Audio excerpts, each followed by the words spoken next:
Msomaji wako ni mimi Bakari Ubena, lakini kwanza habari kwa ufupi. Iran yatupilia mbali mpango wa Marekani wa kumaliza vita vya Mashariki ya Kati. Umoja wa Mataifa waitambua biashara ya utumwa kuwa uhalifu mbaya zaidi dhidi ya ubinadamu. Na watu zaidi ya milioni 2 hawana huduma za afya huko Darfur nchini Sudan. Habari kamili. Tehran. Iran imetupilia mbali mpango wa Marekani wa kusitisha vita huko Mashariki ya Kati, huku ikiendeleza mashambulizi zaidi dhidi ya Israel na nchi za Ghuba. Tehran hata hivyo imesema inalipitia tena pendekezo hilo la Marekani, lakini waziri wa mambo ya nje wa Iran Abbas Araghchi amesema Iran haina nia ya kufanya mazungumzo na wala haijashiriki katika mazungumzo yoyote ya kukomesha vita. Kauli hiyo imetolewa baada ya ikulu ya White House kusema kuwa rais wa Marekani Donald Trump yuko tayari kuisambaratisha Iran ikiwa itakataa kufikiwa kwa makubaliano. Araghchi hata hivyo ameendelea kuwa kwa sasa Iran imejijengea hadhi ya kutoweza kushambuliwa tena na kwamba maadui zao watahofia tena kuingia katika vita na watu wa Iran. New York. Baraza Kuu la Umoja wa Mataifa limepitisha azimio linalotambua kuwa biashara ya utumwa dhidi ya Waafrika kuwa ni uhalifu mbaya zaidi dhidi ya ubinadamu na kuzitaka nchi zilizohusika kulipa fidia kama hatua thabiti ya kurekebisha makosa ya kihistoria. Azimio hilo lililopendekezwa na Ghana lilitaka biashara haramu ya utumwa wa kuvuka bahari ya Atlantic kutambuliwa kama uhalifu mbaya zaidi katika historia ya binadamu, licha ya upinzani mkali kutoka Ulaya na Marekani. Baraza hilo lenye wanachama 193 lilipitisha azimio hilo kwa kura 123 za ndio, kura 3 za kupinga ambazo ni za Argentina, Israel na Marekani, huku nchi 52 zikijizuia. Uingereza na nchi wanachama wa Umoja wa Ulaya walikuwa miongoni mwa wale waliojizuia. Azimio hilo pia linahimiza kurejeshwa haraka bila vikwazo katika nchi za asili kwa vitu vyote vya kitamaduni, ikiwa ni pamoja na kazi za sanaa, vifaa vya makumbusho, hati na kumbukumbu za kitaifa. Khartoum. Zaidi ya watu milioni 2 huko Darfur nchini Sudan wameachwa bila huduma muhimu za afya baada ya shambulio la droni la wiki iliyopita kupelekea kusitishwa kwa shughuli katika hospitali kubwa eneo hilo. Hayo yameelezwa na shirika la afya duniani WHO na afisa mmoja wa shirika la misaada. Shambulio hilo linalotajwa kuendeshwa na jeshi la Sudan lilisababisha vifo vya watu 70 na kuharibu hospitali ya Al-Deain ambayo ilikuwa ikiwahudumia watu kote huko Darfur. Hayo yakijiri, mapigano yameendelea huku kundi la wanamgambo la RSF likitangaza kuuteka mji wa kimkakati wa Kurmuk uliopo mpakani mwa Sudan na Ethiopia. Ni taarifa ya habari za ulimwengu kutoka DW mjini Bonn. Kiev. Rais wa Ukraine Volodymyr Zelensky amekosoa msimamo wa Marekani na kusema kuwa Washington iko tayari kuipatia Ukraine hakikisho la usalama kwa sharti kwamba Kiev itakabidhi eneo lote la Donbas kwa Urusi. Zelensky ameitoa kauli hiyo alipokuwa akizungumzia kuhusu makubaliano ya amani wakati wa mahojiano na shirika la habari la Reuters, na kuongeza kuwa wakati Marekani ikijikita zaidi katika mgogoro wake na Iran, Rais Donald Trump amekuwa akishinikiza Ukraine kufikia makubaliano ya amani. Rais huyo wa Ukraine amesema kuwa hakikisho thabiti za usalama kutoka kwa washirika wa kimataifa zinahitajika ili kuzuia uwezekano wowote wa Urusi kuishambulia tena Ukraine baada ya kufikiwa kwa makubaliano ya amani. Bamako. Mataifa ya Afrika Magharibi yamemteua mpatanishi atakayekuwa na jukumu la kuanzisha upya mazungumzo na nchi 3 za Mali, Niger na Burkina Faso zinazoongozwa kijeshi na ambazo zilijiondoa katika jumuiya ya ECOWAS mwaka jana. Lansana Kuyate, waziri mkuu wa zamani wa Guinea na aliyekuwa katibu mtendaji wa ECOWAS, ndiye ameteuliwa kuwa mpatanishi mkuu kati ya ECOWAS na muungano wa nchi za Sahel. Mali, Niger na Burkina Faso ambazo zimekuwa zikikabiliwa na uasi wa makundi ya itikadi kali zimeimarisha mahusiano yao na Urusi, huku zikipinga ubeberu na kuukosoa vikali uamuzi wa nchi za Afrika kuendelea na ukaribu na mkoloni wao wa zamani ambaye ni Ufaransa. Vita vilivyoanzishwa na Marekani na Israel dhidi ya Iran vinaingia leo siku yake ya 26. Bakari Ubena amefuatilia mzozo huu na kutuandalia ripoti ifuatayo. Mashambulizi ya kila upande yameendelea kuripotiwa huku kukiwa na shinikizo kubwa la kuvimaliza vita hivyo kwa njia ya kidiplomasia. Rais wa Marekani Donald Trump amesema yuko tayari kuisambaratisha Iran ikiwa haitakubali makubaliano ya kukomesha vita. Hayo yameelezwa Jumatano usiku na msemaji wa ikulu ya White House Caroline Leavitt alipokuwa akizungumza na waandishi wa habari na kusema kuwa viongozi waliosalia wa utawala wa Iran wana fursa nyingine ya kushirikiana na Rais Donald Trump kuachana kabisa na mipango yao ya nyuklia na kuacha kuitishia Marekani na washirika wake. Leavitt ameendelea kuwa rais wa Marekani Donald Trump anatoa kipaumbele kwa amani na hakuna haja ya kuwa na vifo na uharibifu zaidi, huku akiionya Iran. But if Iran fails to accept the reality of the current moment, lakini ikiwa Iran itashindwa kukubali ukweli wa wakati huu, ikiwa haitaki kuelewa kwamba imeshindwa kijeshi na itaendelea kuwa hivyo, Rais Trump atahakikisha inashambuliwa vikali zaidi kuliko ilivyowahi kushuhudiwa awali. Kauli ya Rais Trump si maneno matupu, na Iran haipaswi kukosea tena kama walivyofanya na kuwagharimu kuwapoteza viongozi wao wakuu, jeshi lao la anga na wanamaji pamoja na mfumo wao wa ulinzi wa anga.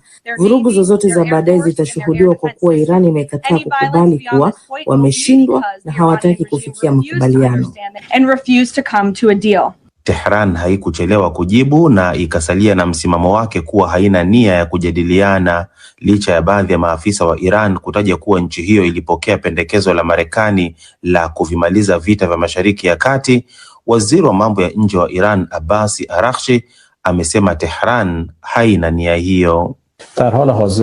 Kwa sasa sera yetu ni mwendelezo wa upinzani na kuilinda nchi yetu. Kwa sasa hatuna nia ya kujadiliana, hakuna mazungumzo yaliyofanyika na naamini msimamo wetu una kanuni kamili.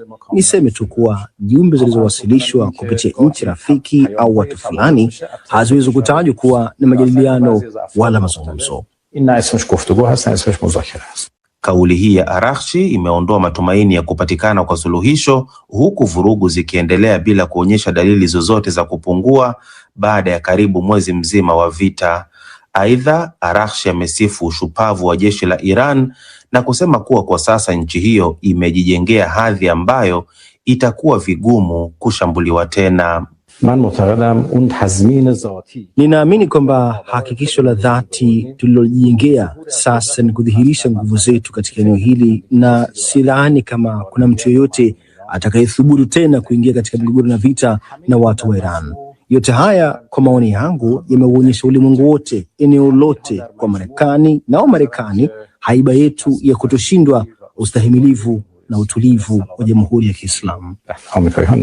Hayo yakiarifiwa, kiongozi wa Hizbullah Naim Qasim amesema kufanya mazungumzo na Israel wakati mashambulizi yakiendelea itakuwa sawa na Lebanon kukubali kusalimu amri. Kauli hiyo imetolewa wakati waziri mkuu wa Israel Benjamin Netanyahu akisema vikosi vyake vimetanua eneo la ulinzi na usalama ndani ya Lebanon na kwamba vikosi vyake vya ardhini vinajaribu kusonga mbele.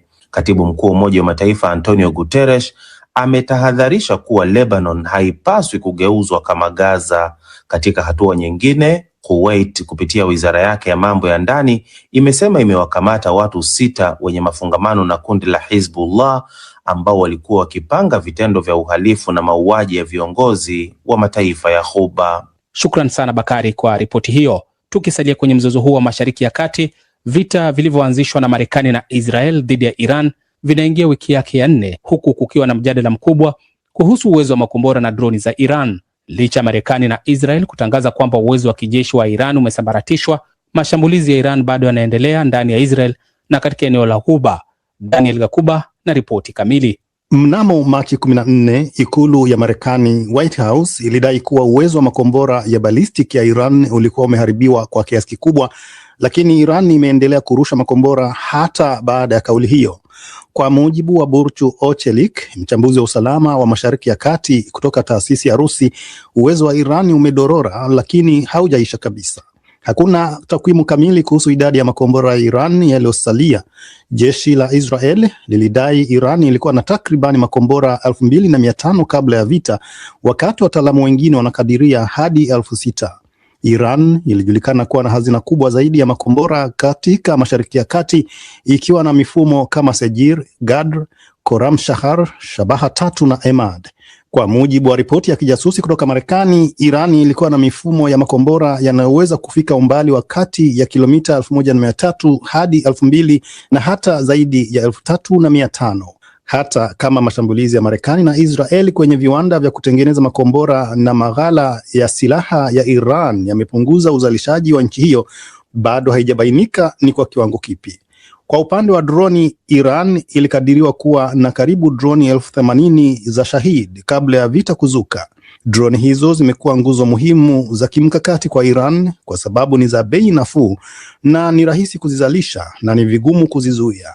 Mara nyingi gharama ya kuangusha droni moja ni kubwa kuliko droni yenyewe, jambo linaloipa Iran faida ya gharama kwenye uwanja wa vita. Kwa mujibu wa mtaalamu wa usalama na mhadhiri katika chuo kikuu cha Portsmouth nchini Uingereza, Matthew Powell, Iran ina uwezo wa kutengeneza hadi droni 10,000 za Shahid kila mwezi, ingawa kasi hiyo huenda imeshuka kutokana na mashambulizi ya kijeshi kutoka Marekani na Israel. Makombora kwa upande mwingine ni ya gharama kubwa na changamoto zaidi kutengeneza. Maafisa wa Iran wanasisitiza kuwa uzalishaji wa makombora unaendelea licha ya vita, ingawa madai hayo hayawezi kuthibitishwa nje ya Tehran. Kauli hiyo ilirejelewa hivi karibuni na msemaji wa kikosi cha kulinda mapinduzi IRGC, Ali Mohammedi Naini, ambaye baadaye iliripotiwa kuwa aliuawa katika mashambulizi yanayoendelea nchini humo. Mbali ya kuyazuia mashambulizi ya sasa, malengo ya Marekani na Israel ni pamoja na kudhoofisha uwezo wa Iran wa kujijenga upya baada ya vita. Hata hivyo, ukosefu wa uwazi wa Iran, miundombinu yake ya chini ya ardhi na uwezo wake wa kutengeneza droni kwa wingi unaiacha dunia ikiwa na taswira isiyo kamili kuhusu uwezo wake halisi wa kijeshi uliosalia.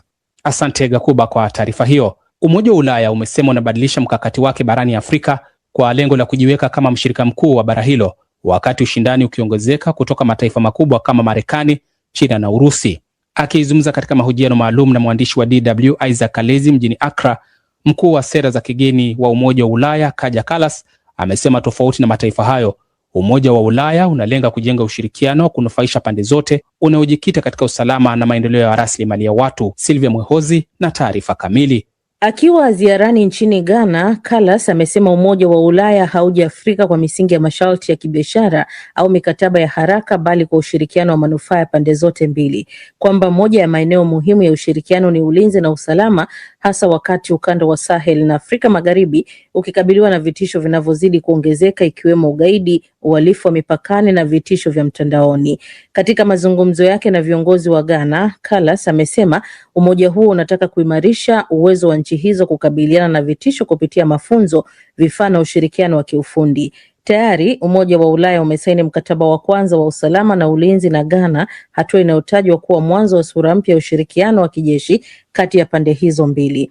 Kutoka Ghana, Kallas alielekea Nigeria ambako alijadili mapambano dhidi ya Boko Haram pamoja na uwekezaji katika miundombinu ya mawasiliano.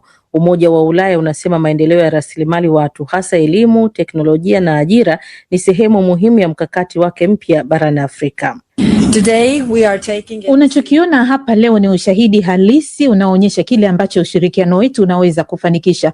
Bila shaka tuna malengo, lakini malengo tofauti. Hatutaki kutumia vibaya rasilimali. Tunataka manufaa ya rasilimali hizi yabaki kwa Waafrika. Kwetu sisi ni muhimu kwamba kuwe na ajira na ukuaji hapa Afrika, kwa sababu ikiwa kuna ajira, basi kuna utulivu zaidi na pia shinikizo dogo la uhamiaji kuelekea Ulaya, kwa kuwa watu hawataki kuondoka makwao isipokuwa pale wanapolazimika. Kwa hiyo ni kwa maslahi yetu pia kwamba nchi za Afrika zinastawi.